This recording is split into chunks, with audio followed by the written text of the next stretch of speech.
তাহিরির সঙ্গে গিয়াসউদ্দিন তাহিরি অত্যন্ত মিষ্টি সুরে কথা বললেও তার নামে নেই এক রত্তি স্বর্ণ। এই শোনো, আমি ওয়াজে আছি, বুঝছো? তোমার যন্ত্রণাটা কেমন দিলাম বুঝতে হবে। গড ঠিক দুনিয়া ঠিক। ভিডিওটি ভাইরাল হওয়ার সঙ্গে সঙ্গে অনেকেই তাকে প্রশংসায় ভাসাচ্ছিলেন, কিন্তু বাস্তব চিত্র পুরোই ভিন্ন। হলফনামা বিশ্লেষণ করে দেখা গেছে, নিজের নামে ৩১ ভরি স্বর্ণ থাকলেও জীবনসঙ্গিনীর নামে নেই এক রত্তিও।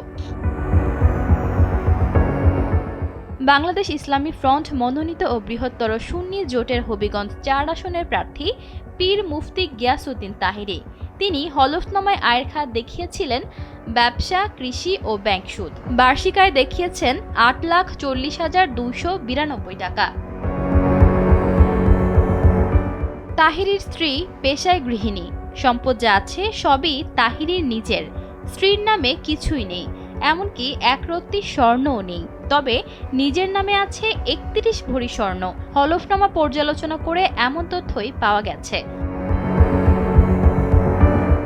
তাহিরির বাড়ি কুমিল্লা জেলার দাউদকান্দি উপজেলার ভাউজা গ্রামে। হবিগঞ্জের মাধবপুরে তার শ্বশুর বাড়ি। সেই সূত্রে তিনি ওই আসনে প্রার্থী হয়েছেন।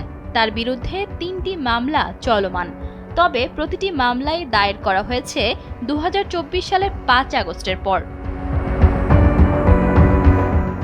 আয়ের উৎস হিসেবে তাহিরি বছরে ব্যবসা থেকে ৭,৯১,০০০ টাকা এবং কৃষি খাত ও ব্যাংক সুদ থেকে আরও প্রায় ৫০,০০০ টাকা উপার্জনের তথ্য দিয়েছেন।